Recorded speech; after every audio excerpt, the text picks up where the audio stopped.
you doing it. He was thinner, and I could understand why he wanted to be outside.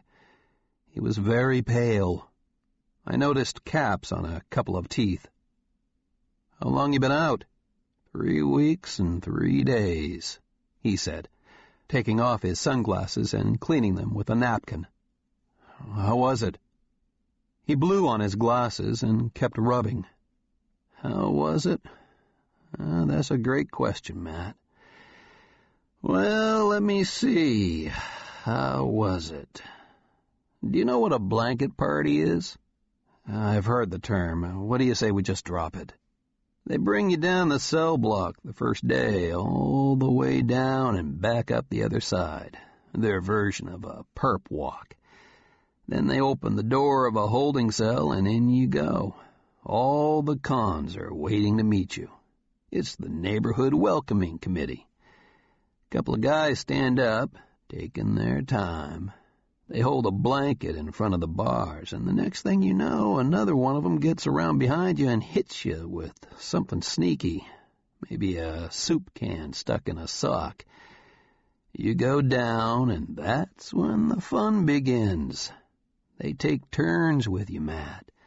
That's what they do.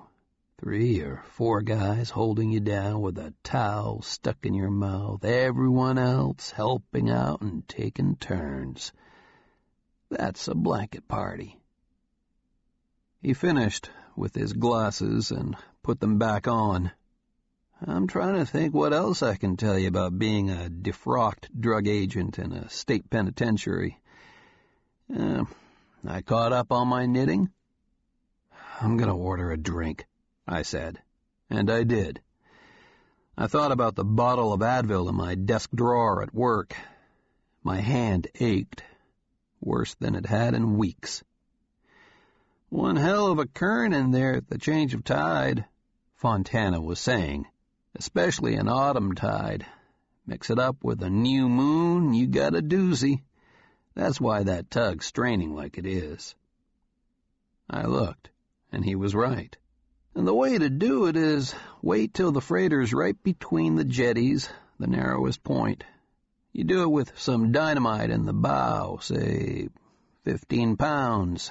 Nothing fancy, dynamite and sandbags, a directed charge.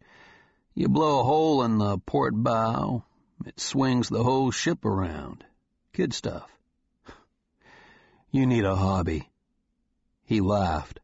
"What I hear is you like to drink a fifth of Maker's Market Day and hang out in titty bars. Is that a hobby?" I shrugged. "It's a free country." "Yeah?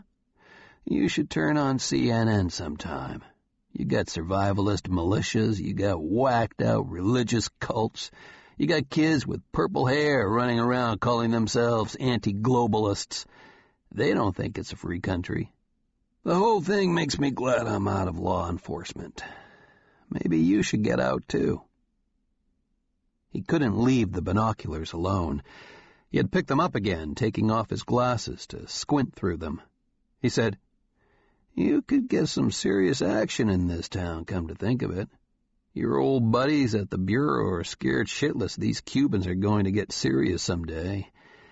Actually do something instead of screaming at each other on AM radio and shaking their fists at Castro." "I wouldn't know." "I thought you out to past your FBI guys all stayed in touch, had cocktail parties." I let it slide. It was a nice afternoon, cool for October and a little windy. Fishing boats were scattered all over the channel, a regular traffic jam. I felt sorry for the harbor pilot. Not too sorry, of course. Those guys have a hell of a union. I could see the stern of the freighter now. In a few minutes, the ship would be heading out to sea. The waitress brought my drink. "I've been playing with this thing," Fontana said.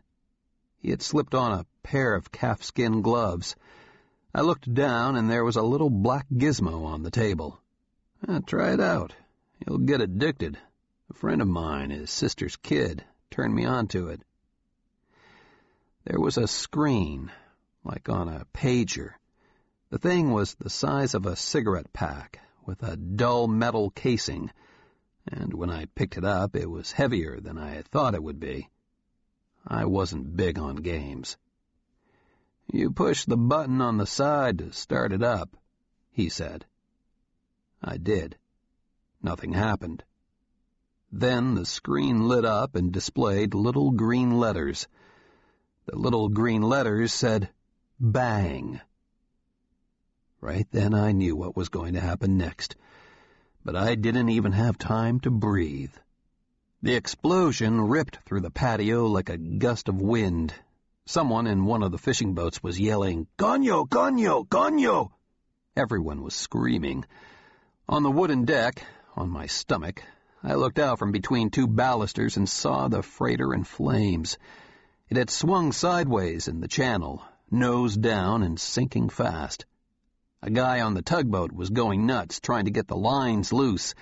He gave up and dove overboard, and the tug capsized. Fontana was still sitting in his chair. He was laughing, sipping my drink. "This is great," he said. He got up, giving his jacket a little hitch. "You owe me one," he added. "And this is it. Some of it, anyway. Let's not forget who could have been sitting in that 8x12 up at Ryford the last 3 years instead of me. I'm at the Delano. You feel like it, give me a call. I got something going on I'd like to include you in." He gave the gizmo a glance. It was under the table next to my foot, or had been. Now I didn't see it. "You know, Matthew, a man can go his whole life in this country and never know if he's a coward. You want a blaze of glory? I'm going to serve it to you on a silver fucking platter." He laughed again and walked inside. No one paid attention to him. After another minute I got up and sat in the chair and finished my drink, thinking to slip the black box in my pocket. I reached down for it and froze. I shoved the table aside. The deck underneath was empty. The Vanishing Jack was Fontana's favorite card trick from years ago. He would do it so fast, you hardly saw his hands move. Chapter 2. The next morning it was all over the front page of the Herald. Hector came in around 8:30, sat with one leg over the chair arm in my office, and read the whole thing out loud, especially the letter. The letter called Castro the Antichrist and also had some choice words for Congress, for gutting the travel embargo. The idea was that Cuban hardliners in Miami had blown up the freighter as a warning.